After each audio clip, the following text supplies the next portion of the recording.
Hero number 1 कहलाए जाने वाले गोविंदा को लेकर एक बात काफी ज्यादा मशहूर रही है। वो बात ये थी कि गोविंदा ने जब अपना पहला कदम इंडस्ट्री में रखा तो पहली फिल्म सुपर हिट होने के बाद उन्होंने करीब 40 फिल्मों के ऑफर को हरी झंडी दे दी थी और इस दौरान वो काफी ज्यादा बिजी भी हो गए थे। बॉलीवुड फिल्म इंडस्ट्री के जाने माने कलाकारों में से गोविंदा को लेकर एक ऐसा भी समय आया था जब उनके पास ढेरों सारी फिल्मों के ऑफर थे और 90s का दौर आते आते वो इंडस्ट्री के सबसे बिजी अभिनेताओं में से एक बन गए। 90 का दौर गोविंदा के लिए काफी सुनहरा रहा और इस दौरान उन्होंने कई सारी सुपरहिट फिल्मों की भरमार भी दी, लेकिन इतनी सफलता गोविंदा को ऐसे नहीं मिली। इसके पीछे सालों भर का संघर्ष भी रहा है।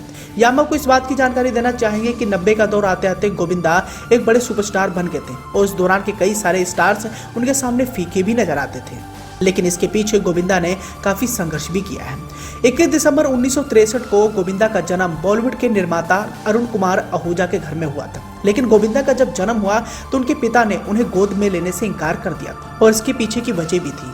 बताया जाता है कि उस दौरान जब गोविंदा का जन्म हुआ तो उस समय उनकी मां निर्मला देवी एक साध्वी बन गई थी और वो पूरी तरीके से साध्वियों का जीवन जी रही थी। हालांकि उनकी मां निर्मला उनके पिता अरुण कुमार के साथ ही रहती थी, लेकिन बाद में अरुण कुमार आहूजा ने भी अपने बेटे गोविंदा को अपने गोद में लिया। अब अरुण कुमार आहूजा बॉलीवुड के निर्माता थे, लेकिन उनकी एक समय लगातार फिल्में फ्लॉप हुई, जिसके कारण उनकी घर की हालत बहुत ज्यादा बिगड़ गई। तंगहाली के कारण उन्हें अपना बंगला तक खाली करना पड़ा था और गोविंदा ने उसी समय सोच लिया था कि जब उन्हें फिल्मों में काम मिलेगा तो कभी भी आलस नहीं दिखाएंगे और ठीक ऐसे ही उन्होंने किया। अब बात करें गोविंदा की अगर सक्सेस की तो यहाँ हम आपको इस बात की जानकारी देना चाहेंगे कि गोविंदा को एक बड़े सुपरस्टार की गलती की वजह से फिल्मों में ब्रेक मिला था और ये बड़े सुपरस्टार थे मिथुन चक्रवर्ती। मिथुन चक्रवर्ती 80 के दशक में एक नामचीन कलाकार थे और उनके पास एक ऐसी खूबी थी जिस खूबी के चलते वो काफी ज्यादा फेमस भी थे और उन्हें काफी यूनिक भी माना जाता था, और वो खूबी थी उनके अंदर का डांस स्किल। डिस्को डांसर जैसी फिल्में करने के बाद मिथुन चक्रवर्ती काफी ज्यादा फेमस हो गए थे। ऐसे में बॉलीवुड फिल्म इंडस्ट्री को कई सारे और कलाकारों में ये खूबी बिल्कुल भी नजर नहीं आ रही थी। तो वहीं दूसरी ओर गोविंदा दर बदर भटक कर निर्माता निर्देशक के पास काम मांगने जाते थे, लेकिन उन्हें कामयाबी नहीं मिल रही थी। ऐसे में बताया जाता है कि पहलाज निहालनी एक डांस स्किल पर फिल्म बना रही थी, जिस फिल्म का नाम था इल्जाम।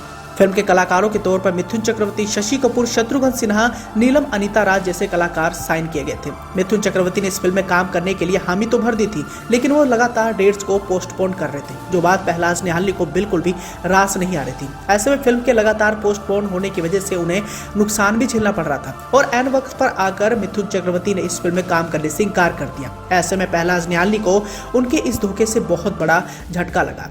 तब पहलाज निहालनी ने सोच लिया था कि मैं मिथुन चक्रवर्ती के टक्कर का कोई डांसर अभिनेता लेकर आऊंगा, और उन्होंने ऐसा करके भी दिखाया। बताया जाता है कि कुछ ही दिनों के बाद पहलाज निहालनी के ऑफिस में गोविंदा आते हैं और वो अपनी डांस कैसेट उन्हें दिखाते हैं। पहली झलक में गोविंदा को बिल्कुल भा जाते हैं। ऐसे में इल्जाम फिल्म के जरिए गोविंदा लॉन्च होते हैं और पहली उनकी फिल्म इल्जाम सुपर डुपर हिट होती है। ऐसे में पहलाज निहालनी उन्हें एक बड़ा ब्रेक देते हैं और आने वाले समय में पहलाज निहालनी के साथ गोविंदा कई सारी बड़ी फिल्मों का हिस्सा भी बनते हैं। लेकिन जब पहलाज निहालनी की इस फिल्म में गोविंदा फाइनल हो जाते हैं तब मिथुन चक्रवर्ती उस दौरान मीडिया से बातचीत करते हुए एक बड़ी बात कहते हैं। वैसे देखा जाए मिथुन चक्रवर्ती हमेशा से ही एक अच्छे अभिनेता रहे और उनका व्यक्तित्व भी काफी अच्छा रहा है, लेकिन उन्होंने भी संघर्षों भरा जीवन देखा है। गोविंदा को जब इस फिल्म में फाइनल किया जाता है तो मिथुन चक्रवर्ती उन पर चुटकी लेते हुए कहते हैं कि कल का लौंडा मेरी क्या बराबरी करेगा। लेकिन इल्जाम फिल्म के हिट हो जाने के बाद उनके मुंह पर भी ताला लग जाता है। फिल्म का एक गाना काफी ज्यादा फेमस होता है, जो गाना था I am a street dancer, और इस गाने के बोल पर अभिनेता गोविंदा ने ऐसा डांस मूव दिखाया कि बॉलीवुड वालों के मुंह पर ताले लग गए। अब इस फिल्म के सुपर डुपर हिट होने के बाद गोविंदा के लिए सफलता के रास्ते खुल गए। आने वाले समय में उन्होंने 40 से 45 फिल्में साइन कर ली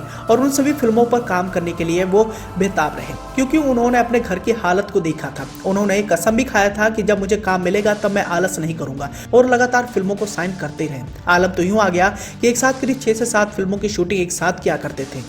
ऐसे में डेट्स की वजह से उन्हें काफी सारी दिक्कतों का सामना भी करना पड़ता था और अपनी लेन लतीफी के कारण गोविंदा एक समय काफी ज्यादा बदनाम भी हो गए थे। अब अपने शानदार फिल्मी सफर के दौरान गोविंदा ने काफी नाम और शोहरत भी कमा लिया था और उनकी जिंदगी में सब कुछ ठीक ठाक भी चल रहा था। फिल्म इंडस्ट्री से उन्हें बड़ी फिल्मों के ऑफर भी मिल रहे थे, लेकिन गोविंदा ने पता नहीं क्या सोचा कि वो राजनीति में आ गए। 2004 से लेकर 2009 तक वो कांग्रेस की टिकट से चुनावी मैदान में एक्टिव रहे और विधायक बनकर उन्होंने काफी आलोचनाएं भी झेली, लेकिन राजनीति ना रास आने के कारण उन्होंने एक बार फिर से बॉलीवुड फिल्म इंडस्ट्री में वापसी की कोशिश की, लेकिन ये वापसी असफल रही, खैर मौजूदा दौर की बात करें तो आज गोविंदा गुमनामी की जिंदगी जीने पर मजबूर है। 2019 में कॉमेडी से लबरेज उनकी फिल्म रंगीला राजा आई थी, जो बॉक्स ऑफिस पर रिलीज होते ही सुपर फ्लॉप साबित हुई। आने वाले समय में कयास लगाए जा रहे हैं कि गोविंदा दमदार वापसी के लिए तैयार हैं और उनके पास ढेरों सारी फिल्मों के ऑफर भी हैं। ऐसे में गोविंदा के चाहने वाले उनकी सभी प्रोजेक्ट पर नजरें गड़ाए बैठे हैं।